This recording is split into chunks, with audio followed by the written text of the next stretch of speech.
Assalamualaikum warahmatullahi wabarakatuh. Halo semuanya, berjumpa kembali dengan saya, Bidan Erna. Pada video kali ini saya akan menjawab pertanyaan dari Bunda yang bertanya secara langsung di WhatsApp tentang untuk mendirikan usaha spa bayi atau mom and baby care itu apakah ada batasan minimal pendidikan terakhir. Karena dari pengalaman beliau waktu meminta izin ke Dinas Kesehatan itu dari pihak Dinkes menyampaikan bahwa untuk mendirikan spa bayi untuk terapisnya ada standar minimal pendidikan, yaitu harus D4 kebidanan. Baiklah, terima kasih. Saya akan menjawab berdasarkan versi saya sebatas yang saya ketahui. Untuk disclaimer-nya, ini adalah pendapat saya. Mungkin kalau Bunda atau teman-teman semuanya bertanya ke bidan lain ataupun ke tempat lain akan berbeda jawabannya. Untuk menjawab pertanyaan dari Bunda ini, jawaban saya adalah bahwa untuk seorang terapis atau seorang pengusaha di dalam menjalankan usaha mom and baby spa atau mom and baby care itu belum ada peraturan yang mengatur pendidikan terakhir. Karena untuk menjalankan usaha ini, seorang terapis itu ada juga yang dari non kesehatan. Suatu contoh misalnya, ada dukun bayi, beliaunya memiliki anak dan anaknya tersebut disekolahkan ataupun mengikuti pelatihan pijat bayi ataupun pijat ibu hamil, pijat ibu nifas. Nah, sebelum anak dari dukun bayi ini mengikuti pelatihan, dukun bayi tersebut atau mbah dukunnya itu pasti akan melatih anaknya atau keturunannya yang mau meneruskan ilmu tradisional ini. Maka dari itu saya kira jawaban saya tidak ada batasan usia. Nah, silakan Bunda mungkin menanyakan kembali ke Dinas Kesehatan. Mungkin kalau bentuk perizinannya itu berupa praktek mandiri bidan, di mana seorang bidan untuk mendirikan praktek mandiri bidan itu harus mengurus SIPB, surat izin praktek bidan. Nah, baru kalau kita menjalankan usaha spa bayi ini di dalam suatu usaha bentuknya praktek mandiri bidan dengan surat izin praktek bidan, maka itu memang ada persyaratan minimal, yaitu harus memiliki pendidikan terakhir minimal S1 profesi bidan. Nah, mungkin seperti itu ya Bunda. Jadi untuk membentuk atau bentuk usaha kita menjalankan usaha spa bayi itu ada beberapa cara, ada beberapa langkah. Salah satunya di sini untuk mendirikan suatu usaha itu kita harus mempelajari peraturan perundangan yang mengatur.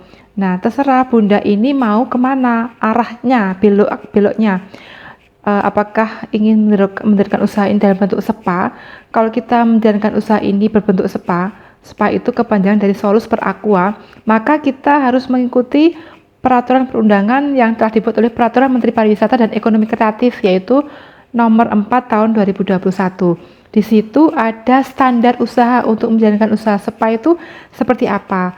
Ada langkah-langkahnya ya Bunda ya. Nah, kalau kita mau ke arah ke pengobatan tradisional, kriya sehat, atau bentuk yang lain, itu kita mengikuti Peraturan Menteri Kesehatan nomor 14 tahun 2021. Nah, di situ ada beberapa lembar ya teman-teman semuanya ya, ada 1000 lebih.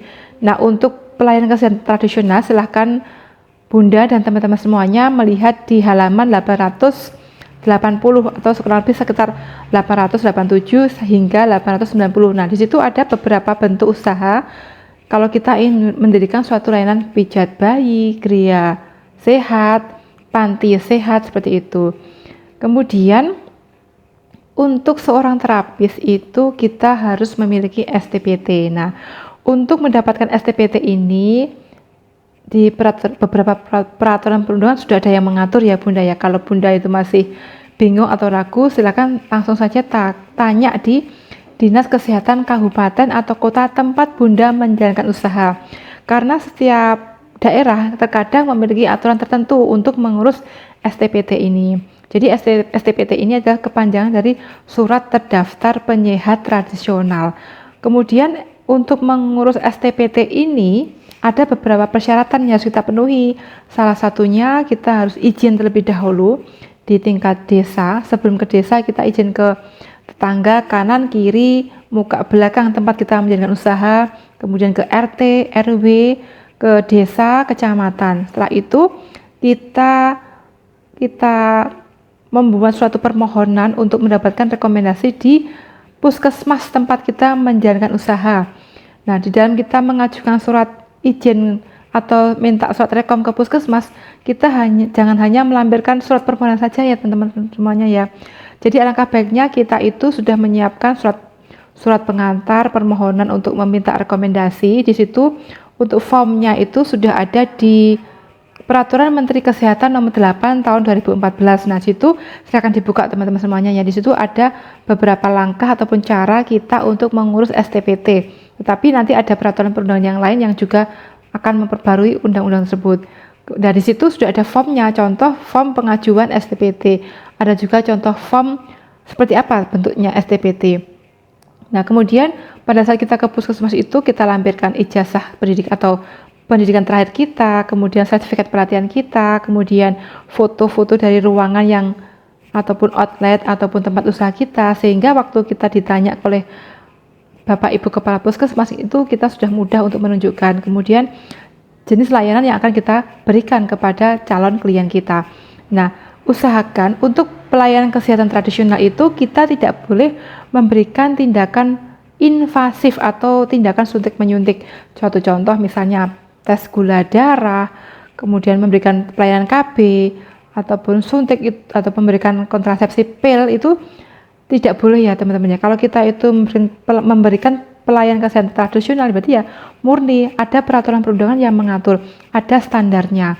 Nah, kemudian kalau kita belum mengikuti pelatihan dari suatu kompetensi yang akan kita jual kepada klien itu, kita jangan memberikan layanan tersebut.